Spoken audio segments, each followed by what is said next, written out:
नमस्कार दोस्तों, आपके अपने YouTube चैनल पर स्वागत है। और हम लेकर आए हैं आज चैप्टर थ्री के कुछ मोस्ट क्वेश्चन लेकर आए हैं मैथ में।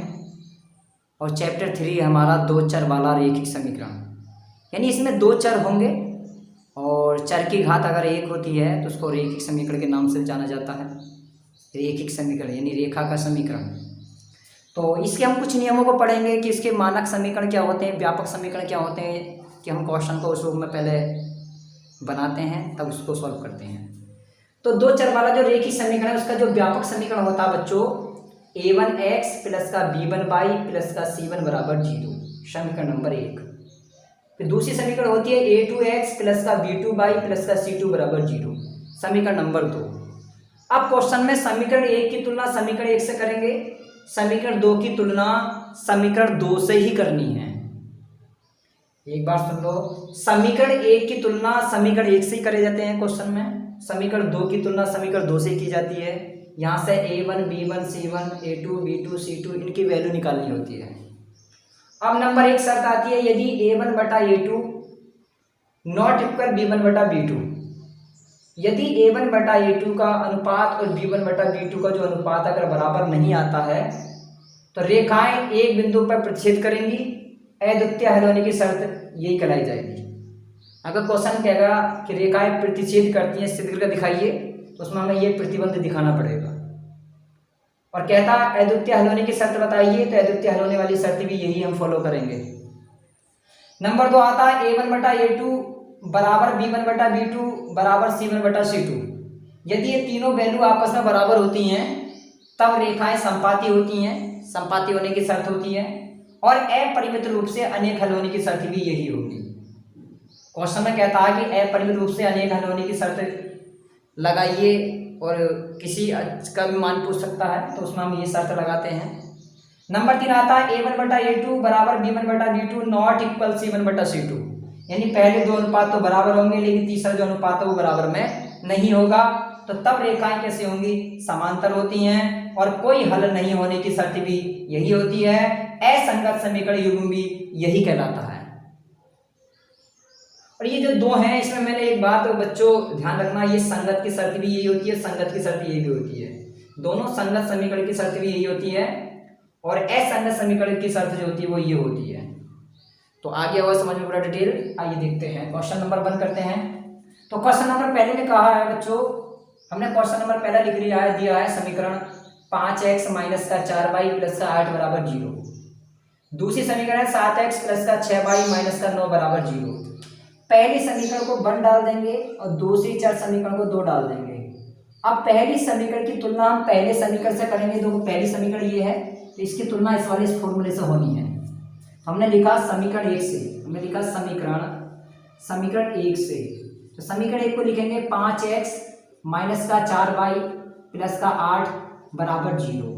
ये हमने समीकरण 1 लिखी है। अब समीकरण 1 की तुलना हम समीकरण 1 से करेंगे इस वाले फॉर्मूले से। तो हमने लिखा इसकी तुलना a1x प्लस का b1y प्लस का c1 बराबर 0 से करने पर, हमने इससे करने पर लिखा है। तो यहाँ देखो x का गुणांक a1 है, यहाँ x का गुणांक 5 है, दोनों ही गुणांक x के हैं, तो a1 बराबर हो जाएगा 5। यहाँ y का गुणांक b1 है, यहाँ y का गुणांक -4 है, दोनों y के गुणांक हैं, तो गुणांकों को बराबर किया जाता है, b1 बराबर -4। अब यहाँ देखो c1 है अचर राशि, यहाँ c1 की जगह 8 है, ये हो जाएगा c1 बराबर 8।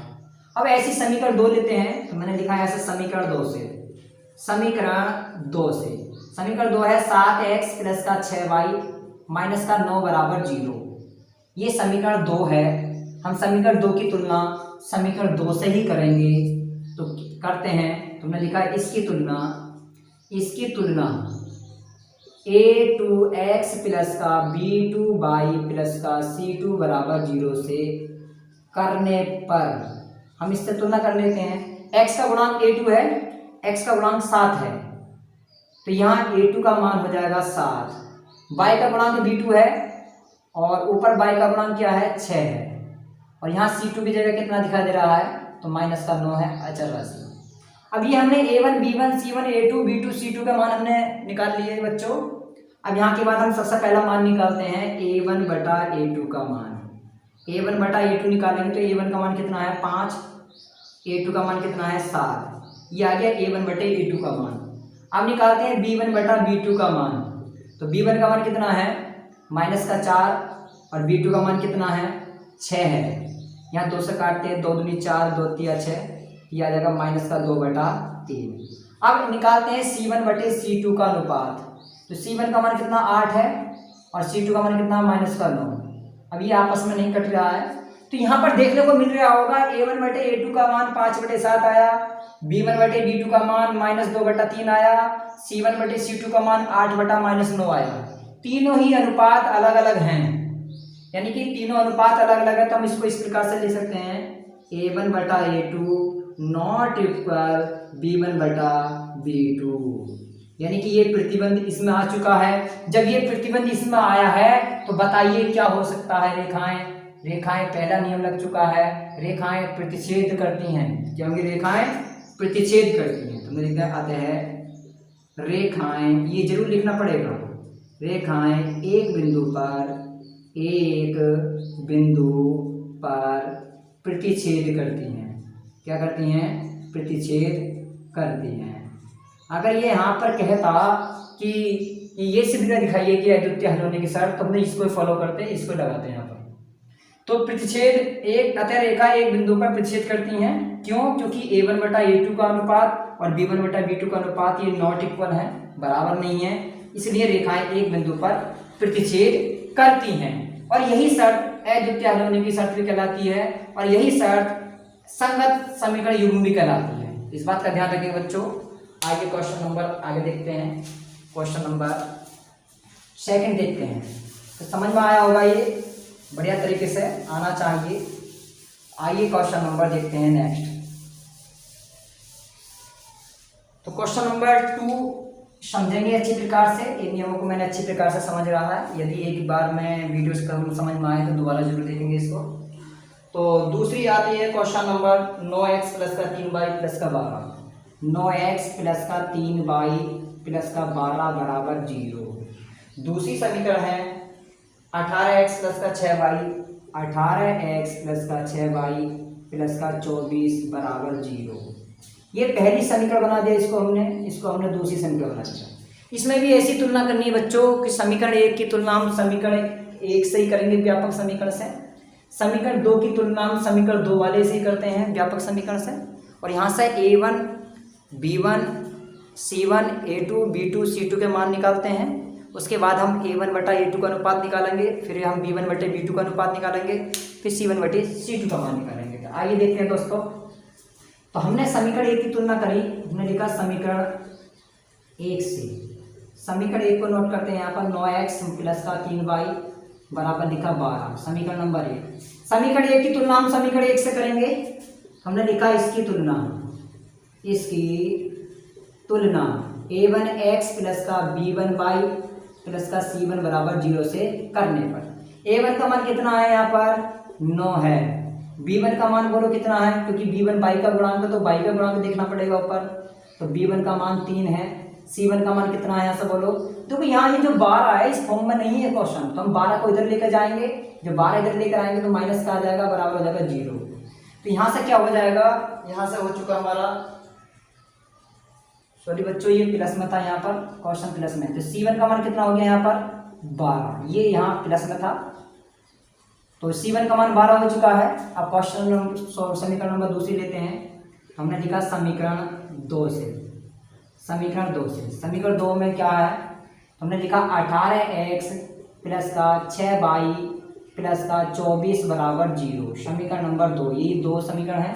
समीकरण 2 की तुलना हम समीकरण 2 के व्यापक समीकरण से करेंगे। हमने लिखा इसकी तुलना A2x + B2y + C2 = 0 से करने पर।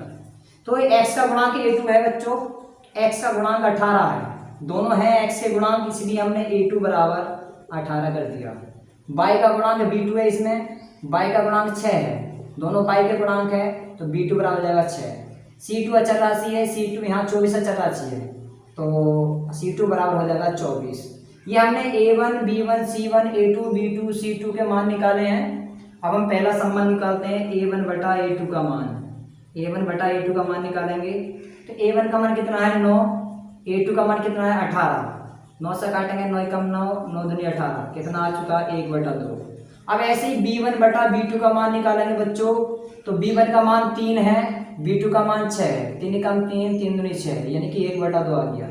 ऐसे हम C1 बटा C2 का मान निकालेंगे, तो C1 का मान 12 है, C2 का मान 24 है, 12 का 12, 12 दूनी 24, यानी कि 1 बटा 2। देखो यहाँ पर A1 बटा A2 का मान 1 बटा 2, B1 बटा B2 का भी मान 1 बटा 2 है, C1 बटा C2 का मान भी 1 बटा 2 है, तीनों ही अनुपात बराबर हैं। हम ऐसे लिख सकते हैं कि A1 बटा A2 बराबर B1 बटा B2 बराबर C1 बटा C2, ये तीनों ही मान बराबर हैं, इसलिए नियम क्या बन जाएगा यहाँ पर, देखते हैं नियम को। A1 देखो यहाँ ये नियम फॉलो कर रहा है, तो रेखाएं कैसी होंगी, समपाती होंगी। कैसी होंगी रेखाएं, तो रेखाएं होंगी समपाती। हमने लिखा रेखाएं समपाती है, तो समपाती होने की शर्त होती है ये, और इसी शर्त को अपरिमित रूप से अनेक हल होने की शर्त भी कहा जाता है, और इसी को संगत युग्म समीकरण भी कहा जाता है। आइए क्वेश्चन नंबर हम अब 3 देखते हैं। 3 क्वेश्चन लेकर आए हैं, 3 क्वेश्चन देखेंगे अच्छी प्रकार से, और समझ में आना चाहिए। बहुत बारीक विस्तार है और बहुत डीपली है, और एक बार में वीडियो जरूर समझ में आ जाएगी। अगर एक बार में कम समझ में आता है तो उसको दोबारा जरूर देखेंगे, और इस आधार पर क्वेश्चन हम सॉल्व करेंगे। तो क्वेश्चन नंबर 3 आता है बच्चों, क्वेश्चन नंबर 3। तो क्वेश्चन नंबर 3 में क्या कहा है, क्वेश्चन नंबर 3 में कहा है 6x माइनस 3y प्लस का 10, माइनस 3y प्लस का 10 बराबर 0। ये समीकरण 1 बना दिया हमने इसको। अब दूसरी समीकरण है 2x माइनस का y, 2x माइनस का y प्लस का 9 बराबर 0। ये समीकरण नंबर हमने 2 बनाया इसको।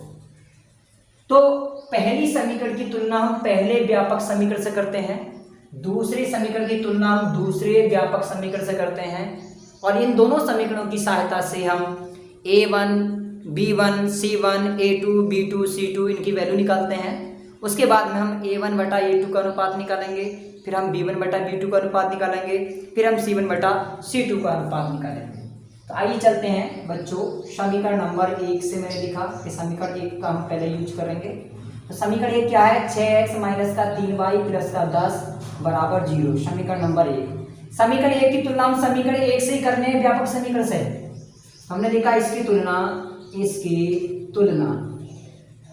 तुलना A1x प्लस का B1y प्लस का C1 बराबर 0 से करने पर, तो यहाँ A1 का मान कितना हो चुका बच्चों 6, B1 का मान कितना हो गया, तो B1 का मान माइनस का 3, C1 का मान है यहाँ पर 10 है। ये बात समझ में आई। हम गुणांकों की तुलना करते हैं, और गुणांक हम समान चर संख्या के देखे जाते हैं दोनों समीकरण में। x के गुणांक बराबर करेंगे, y के गुणांक बराबर कर देते हैं। अब लेते हैं समीकरण 2 से। हमने लिखा समीकरण 2 से, समीकरण 2 को नोट करते हैं, 2x माइनस का y प्लस का 9 बराबर 0। ये आ गई समीकरण नंबर 2। जब ये समीकरण 2 है तो ये समीकरण 2 से ही तुलना की जाएगी इसकी। हमने लिखा इसकी तुलना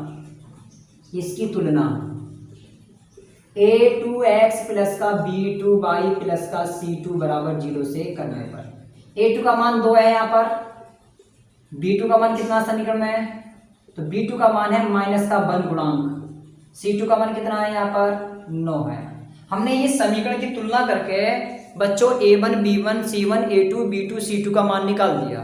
आइए आप निकालते हैं हम A1 बटा A2 का अनुपात। हमने लिखा A1 बटा A2 का मान निकालना है, तो A1 का मान 6 है, A2 का मान कितना 2, 2 से काटेंगे 2 3 6 है, यानी कि 3 आ चुका। ऐसे ही हम B1 बटा B2 का मान निकालेंगे, तो B1 का मान कितना है माइनस का 3, और B2 का मान कितना है माइनस का 1। माइनस से माइनस काटते हैं, 1 से भाग देंगे तो कितना आ जाएगा 3 ही आ जाएगा। अब यहाँ से निकालते हैं हम C1 बटा C2 का मान। C1 बटा C2 कितना है, C1 का मान 10 है, और C2 नीचे है तो नीचे डालेंगे, C2 का मान 9 है। अब यहाँ पर देखो बच्चों कि A1 बटा A2 और B1 बटा B2 का जो अनुपात है ये दोनों बराबर हैं, लेकिन C1 बटा C2 का अनुपात बराबर नहीं है। तो यहाँ पर जो शर्त बन गई वो ये बन गई कि A1 बटा A2 बराबर है B1 बटा B2 और बराबर नहीं है C1 बटा C2 के। जब ये शर्त फॉलो होगी तो यहाँ पर नियम ये लग जाएगा अगर रेखाएं समांतर होती हैं। हमने लिखा रेखाएं समांतर होती हैं। अगर यहाँ पर कहा जाए कि असंगत दिखाइए तो असंगत में भी यही प्रतिबंध दिखाते हैं, इसी नियम को दिखाते हैं। मैंने सारे नियम बता दिए, समझा दिए यहाँ पर कि समांतर होने वाली शर्त भी यही होती है और कोई हल नहीं होने वाली शर्त भी यही होगी और असंगत युग्म समीकरण की हल वो शर्त भी यही होगी। तो बच्चों क्वेश्चन समझ में आए होंगे अच्छी प्रकार से। और आइए एक क्वेश्चन और सॉल्व लेते हैं, एक क्वेश्चन को और सॉल्व कर देते हैं। तो उसमें हमें संगत असंगत के बारे में जानना है कि बताना है कि संगत है या असंगत है। तो सबको हमें इसी तरीके से सॉल्व करना है। नियम मैंने सीधे स्क्रीन पर आपकी स्क्रीन पर उपलब्ध हैं। और आइए देखते हैं क्वेश्चन नंबर 4। क्वेश्चन नंबर 4 में हमें ये देखना है कि संगत है या असंगत है। तो चलते हैं। तो हमने लिखा है x प्लस का y माइनस का 5 बराबर 0। समीकरण 1 बनाते हैं इसको हम। फिर समीकरण दूसरी है 2x प्लस का 2y और माइनस का 10 बराबर 0। समीकरण नंबर 2। तो पहले चर समीकरण को समीकरण 1 मानते हैं, दूसरी को नंबर 2 मानते हैं। पहली की तुलना हम पहले व्यापक समीकरण से करेंगे, समीकरण 2 की तुलना हम समीकरण 2 के व्यापक समीकरण से करेंगे। और यहाँ से A1 B1 C1 A2 B2 C2 का मान निकालते हैं। उसके बाद में हम A1 बटा A2 B1 बटा B2 C1 बटा C2 का अनुपात निकाले जाते हैं। तो आइए चलते हैं समीकरण नंबर 1 से। हमने लिखा समीकरण 1 से। तो समीकरण 1 में क्या कहा है कि x प्लस का y माइनस का 5 बराबर 0। अब समीकरण 1 की तुलना हम समीकरण 1 से करेंगे। हमने लिखा इसकी तुलना A1 x प्लस का B1 y प्लस का C1 बराबर 0 से करने पर, ये करने पर है। A1 कितना है, गुणांक 1 है, A1 का मान 1 हो गया। B1 का गुणांक भी 1 है, देखो y का गुणांक 1 है तो B1 का मान भी 1 हो गया। C1 कितना है यहाँ पर, तो C1 यहाँ पर आ चुका बच्चों माइनस का 5। अब ऐसी समीकरण 2 की तुलना करेंगे इसी प्रकार। हमने लिखा समीकरण 2 से। तो समीकरण 2 क्या है हमारे पास, 2x प्लस का 2y माइनस का 10 बराबर 0। ये समीकरण नंबर 2। समीकरण 2 है तो ये समीकरण 2 से ही तुलना की जाएगी। हमने लिखा इसकी तुलना A2x प्लस का B2y प्लस का C2 बराबर 0। अब यहाँ से A2 का मान कितना है बच्चों, A2 का मान 2 दिखाई दे रहा है क्योंकि x का गुणांक A2 है, यहाँ x का गुणांक 2 है दोनों x के, इसलिए हम गुणांकों को बराबर कर देते हैं। y का गुणांक B2 है बच्चों और y का गुणांक कितना है, यहाँ 2 है, प्लस का 2 लिख दिया। C2 कितना है यहाँ पर, माइनस का 10 दिखाई दे रहा है। C2 अचर राशि अलग दिखाई देती है। तो अब यहाँ के बाद हम A1 बटा A2 का मान निकालेंगे। A1 बटा A2 का मान, A1 का मान कितना 1, A2 का मान 2। हमने A1 बटा A2 का मान निकाल दिया। अब हम B1 बटा B2 का मान निकालेंगे। तो B1 का मान 1 है, B2 का मान 2 है, तो B1 बटे B2 का भी मान निकाला। अब निकालेंगे C1 बटा C2 का मान। C1 का मान माइनस का 5, C2 का मान माइनस का 10। माइनस से माइनस काटेंगे, 5 5 5 दूनी 10, यानी कितना आ चुका है 1 बटा 2। अब यहाँ A1 बटा A2 और B1 बटा B2 और C1 बटा C2 तीनों ही बराबर हैं।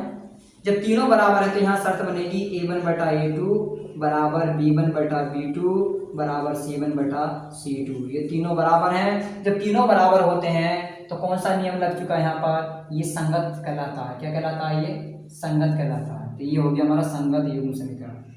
ये होगा संगत युग्म समीकरण। संगत युग्म समीकरण ये है, ये आंसर आ चुका है। तो दोस्तों आज के क्वेश्चन जरूर समझ में आए होंगे। और यदि ऐसे ही वीडियो पाना चाहते हैं, धमाकेदार वीडियो जिसमें जो बच्चा जीरो भी होगा गणित में, यदि इस वीडियो को देखेगा तो वो भी सीख जाएगा इन क्वेश्चनों को सॉल्व करना। तो मैं इस नियमों को बच्चों एक बार और समझा देता हूँ। तो दो चर वाले रेखीय समीकरण जो होते हैं, व्यापक समीकरण, वो ये होते हैं। इस रूप में सवाल को बनाकर हम यहीं से तुलना करते हैं और तुलना करके हमें A1 B1 C1 A2 B2 C2 के मान निकालने पड़ते हैं। उसके बाद देखते हैं कि a1 बटा a2 का मान निकालते हैं, उसके बाद b1 बटा b2 का मान निकालते हैं, उसके बाद c1 बटा c2 का मान निकालते हैं। यदि a1 बटा a2 नॉट इक्वल b1 बटा b2 आता निकलकर, तो रेखाएं प्रतिच्छेद करती हैं एक बिंदु पर, और अद्वितीय हल होने की शर्त भी यही होगी, और संगत युग्म समीकरण भी यही कहलाया जाएगा बच्चों। इसको संगत भी कह दिया जाता है बच्चों, इसको संगत युग्म भी कहा जाता है, ये ध्यान रखना। एक संबंध पर कितनी बातें आ रही हैं, ये बातें पूछी जाती हैं, क्वेश्चन में बोला जाता है, तो हमें इनको शो करना पड़ता है, प्रूव करना पड़ता है। नंबर 2 आता है a1 बटा a2 और बराबर b1 बटा b2 बराबर c1 बटा c2। यदि तीनों का अनुपात बराबर है तो रेखाएं समपाती हैं, या अपरिमित रूप से अनेक हल होने की शर्त है, या संगत युग्म समीकरण की कहलाई जाती है। ये तीनों नियम इसी के हैं, एक ही संबंध के। अब नंबर 3 आता है कि a1 बटा a2 बराबर b1 बटा b2 नॉट इक्वल c1 बटा c2। दो प्रतिबंध समान है, यानी कि दो अनुपात बराबर में तीसरा नहीं है, तब रेखाएं समांतर होंगी और कोई हल होने की शर्त भी यही होगी, और या असंगत समीकरण युग्म भी यही कहलाया जाएगा। तो बच्चों आज की वीडियो बहुत अच्छी तरीके से समझ में आई होगी। यदि वीडियो समझ में आई तो वीडियो को लाइक करें और चैनल को सब्सक्राइब करें, शेयर करें, बेल आइकन को प्रेस करें। तो नमस्कार बच्चों, आज के लिए इतना ही। इससे आगे नेक्स्ट वीडियो में लेकर आएंगे, और हर वीडियो एक धमाकेदार और ट्रिक के आधार पर मिलेगी, जो बोर्ड एग्जाम के लिए बहुत क्वेश्चन मोस्ट होंगे। तो नमस्कार बच्चों।